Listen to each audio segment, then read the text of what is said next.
Quero desejar a todos os meus irmãos maçons e não maçons, judeus e não judeus, um forte abraço e aquele aperto de mão diferenciado, e novamente convidá-los para mais uma leitura, análise e reflexão sobre os textos bíblicos, hoje atendendo mais uma demanda da minha parceira, amiga, companheira de trabalho, minha inteligência artificial Gemini, né, que me trouxe a demanda a respeito do capítulo do livro de Mateus, capítulo 22, as parábolas das bodas, né? Então vamos fazer uma leitura mais profunda sobre esse texto para entender o que Jesus quis dizer com essa parábola, certo? Então ele vai começar dizendo, de novo entrou Jesus a falar por parábolas, dizendo-lhes: o reino do céu é semelhante a um rei que celebrou as bodas de seu filho. Então enviou os seus servos a chamar os convidados para as bodas, mas estes não quiseram vir. Enviou ainda outros servos com esses recados: dizei aos convidados: eis que já preparei o meu banquete, e os meus bois e cevados já foram abatidos, e tudo que está pronto, vinde para as bodas. Eles, porém, não se importaram e se foram, um para o seu campo e outro para o seu negócio. E outros, agarrando os servos, maltrataram e o mataram. E ficou irado, e o rei ficou irado, e enviando as suas tropas, exterminou aqueles assassinos e incendiou a cidade. Então disse aos seus servos: está pronta a festa, mas os convidados não eram dignos. Ide, pois, para as encruzilhadas do caminho e convidai para as bodas quantos encontrares. E saindo daqueles servos pelas estradas, reuniram todos os que encontraram, maus e bons, e a sala do banquete ficou repleta de convidados. E entrando, porém, o rei para ver os que estavam à mesa, notou ali um homem que não trazia veste nupcial, e perguntou-lhe: amigo, como entraste aqui sem veste nupcial? Ele emudeceu. Então ordenou o rei aos serventes: amarrai os pés e as mãos e lançai para fora nas trevas, ali haverá choro e ranger de dentes, pois muitos serão chamados e poucos serão escolhidos. Então, o que está acontecendo aqui, senhoras e senhores? Jesus aqui, ele vai celebrar uma nova aliança com os discípulos dele, ele vai chamar os discípulos dele de noivas, ele do noivo, né? Justamente por quê? Porque ele vem trazer uma nova aliança. Essa nova aliança aqui, nada mais é que ele vai celebrar com os discípulos dele na ceia, né, do que a representação da queda de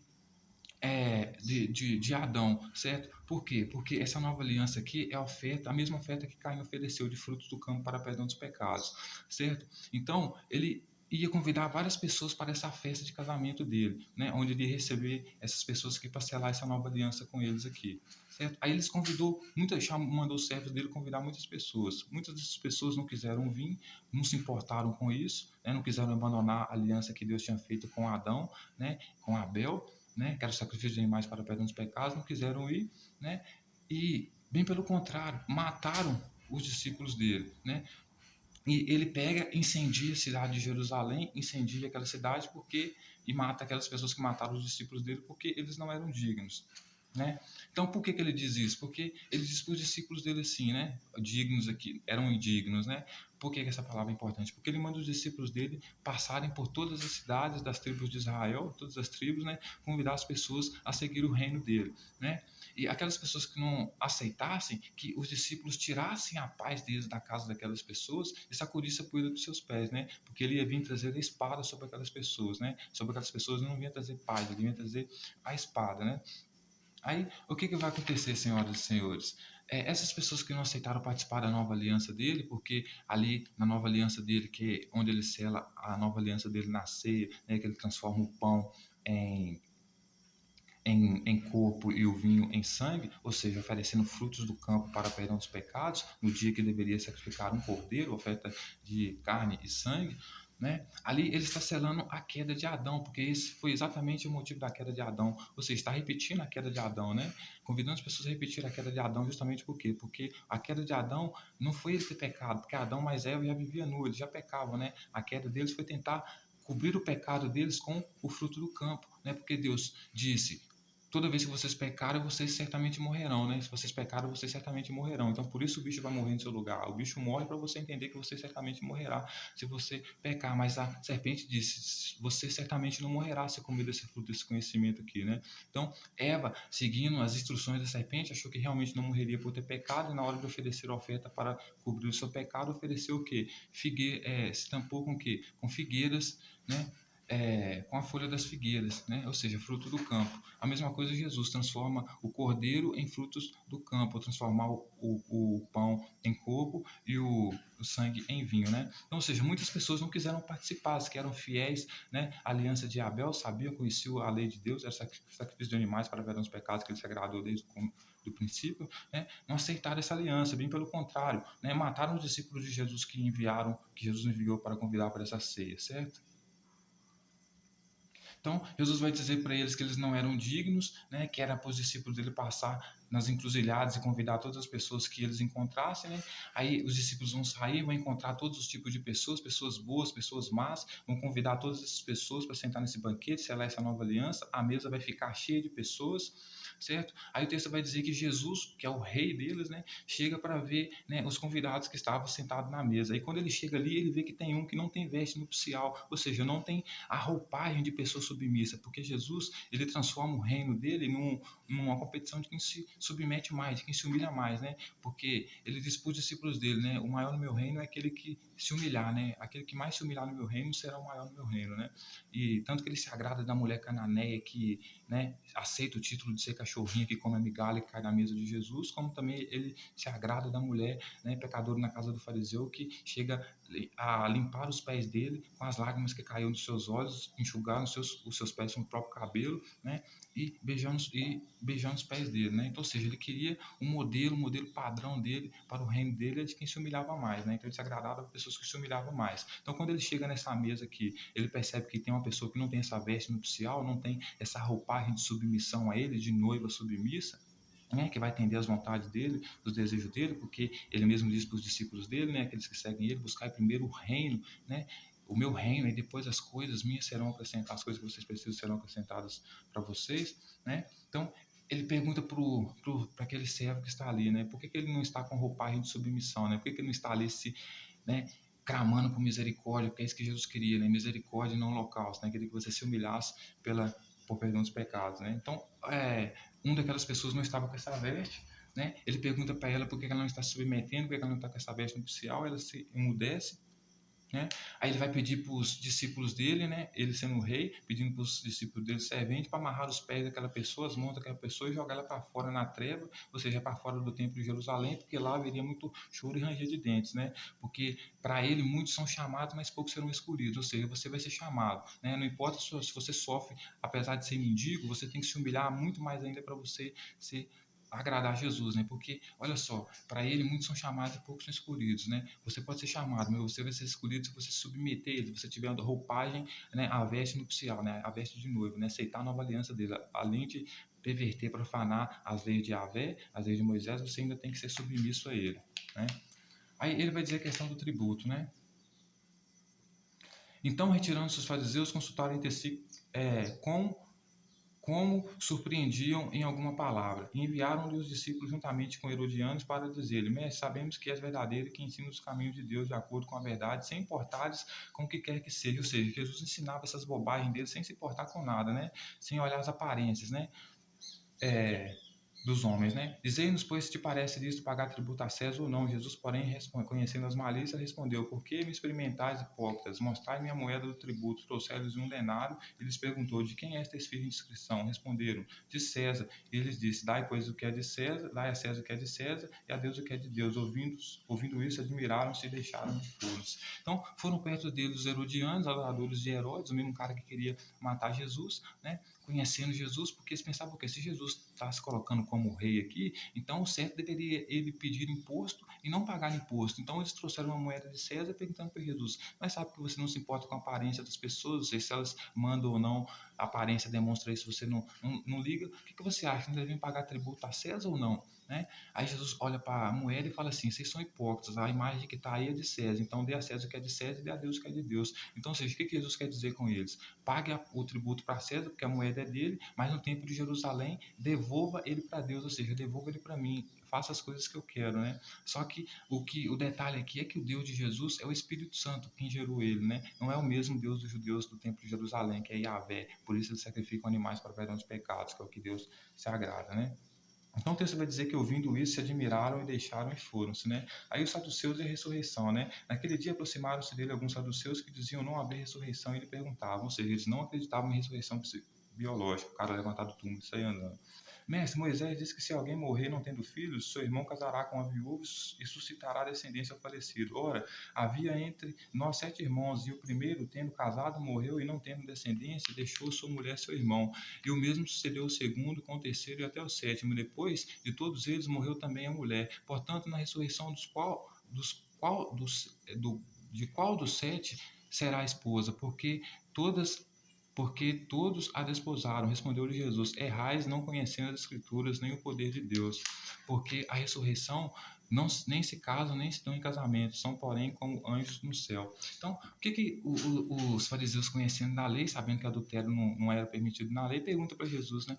Ô Jesus, veja bem, não estão entendendo como é que funciona a sua ressurreição aí, por quê? Porque a lei de Moisés diz que se você seu irmão tem uma mulher e seu irmão morre, você tem que se casar com essa mulher e continuar gerando a descendência junto com essa mulher, certo? Então, na sua ressurreição, os nossos irmãos, qual deles então vai ser marido dessa esposa, já que todos casaram com ela e todos vão ressuscitar, né? Aí Jesus vai dizer para ele: não, vocês não entenderam como é que funciona, né? Vocês não entenderam a respeito da escritura das coisas de Deus, aqui se referindo ao Pai dele, né? Espírito Santo, né? Porque na ressurreição não se casam e nem se dão em casamento, então são como anjos do céu, né? Então, o que ele está querendo dizer? A ressurreição é o seguinte, por isso que ele diz para os discípulos dele que alguns são tornados eunucos, né? Por quê? Porque ele está fazendo os discípulos dele eunucos. A ressurreição para Jesus aqui é o seguinte, é você morrer para a aliança de Abel, sacrifício de animais para perdão dos pecados, criar e multiplicar, que é o que Deus manda, para a de Caim, oferta de frutos do campo para perdão dos pecados, que é a que Jesus vem trazer. Então, para ele aqui, a ressurreição é o seguinte: os meus discípulos eles vão ressuscitar eunucos. Por isso que ele diz que é para eles abandonar a família, abandonar tudo, né? Porque na ressurreição deles eles estão abandonando a nova aliança de Deus, né, com Adão e Abel, sacrifício de animais para perdão dos pecados, para a aliança dele, Jesus, que ele vai selar com os discípulos dele na última ceia, lá transformando o pão em vinho, o pão em corpo e o sangue em vinho, né? Oferta, ou seja, do fruto do campo para perdão dos pecados, né? O mesmo erro que Adão repetiu ao tampar o seu pecado com frutos do campo, figueira, né? E o mesmo Abel, o mesmo Caim, né? Oferecendo frutos do campo para perdão dos pecados, né?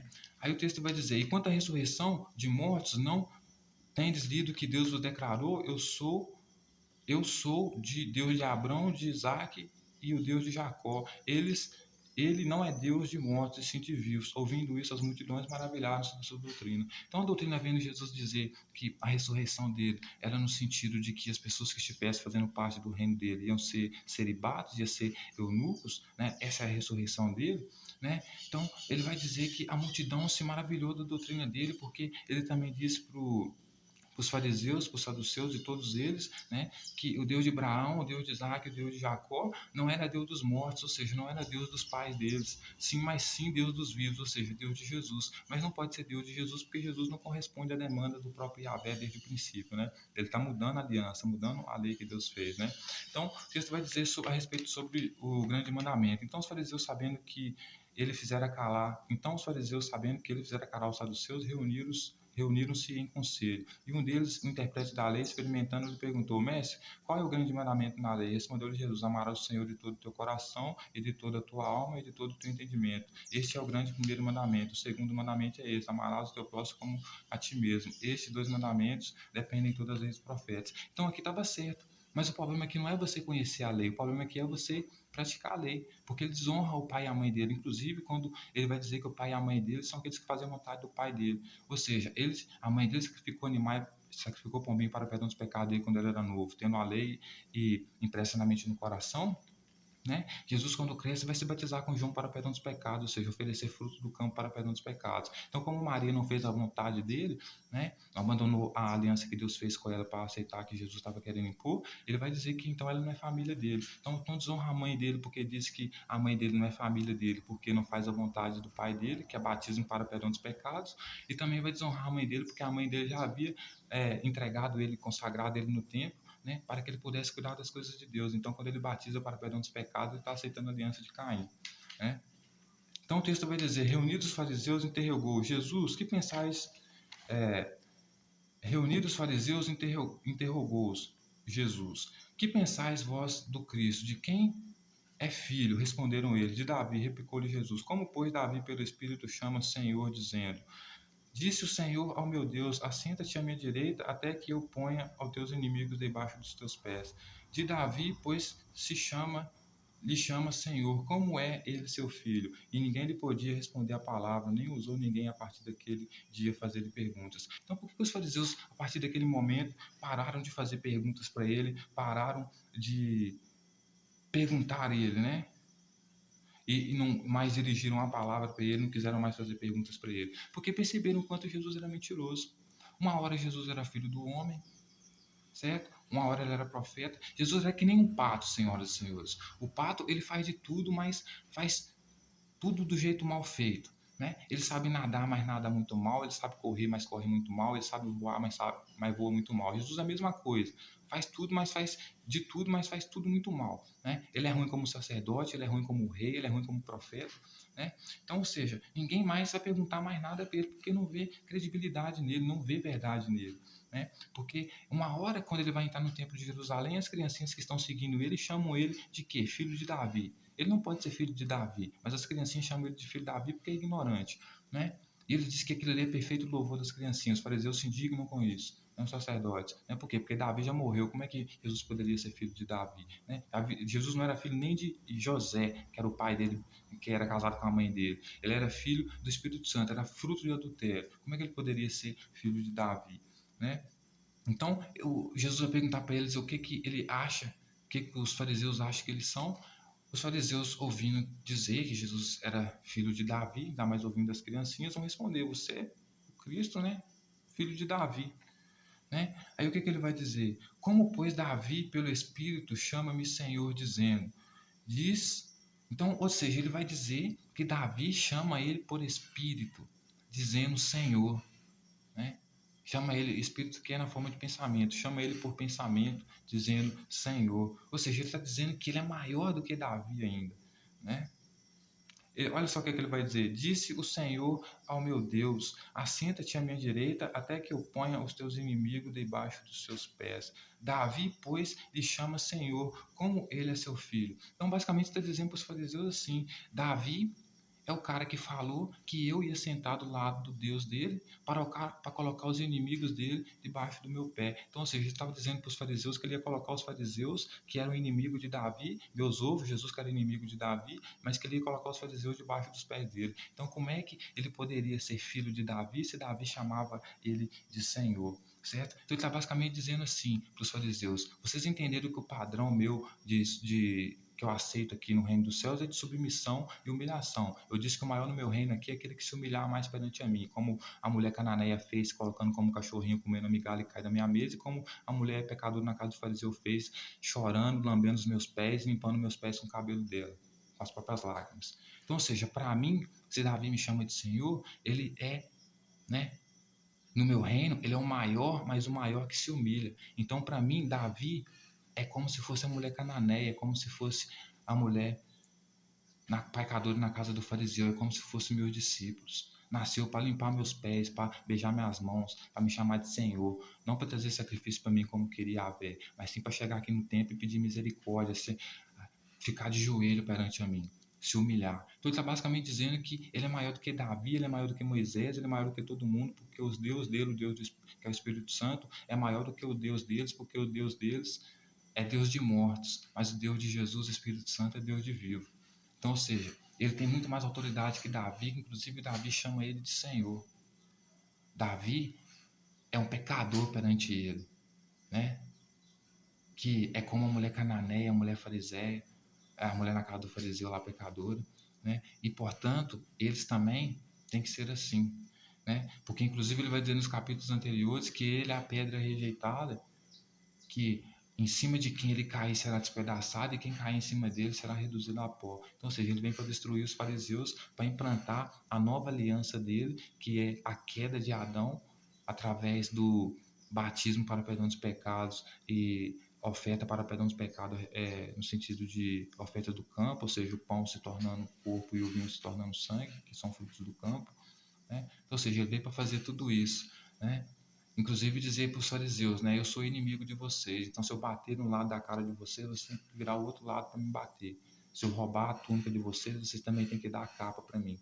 Ou seja, ele é o cara, ele é o ladrão que vem roubar e vem destruir o templo de Jerusalém para estabelecer a nova lei, a nova doutrina dele, né? E aqueles que não aceitam, ele realmente promete matar, né? E principalmente se tentar matar algum dos dele, né? Então, ou seja, Jesus se coloca como se fosse o próprio Deus maior do que todo mundo, por isso foi preso e morto.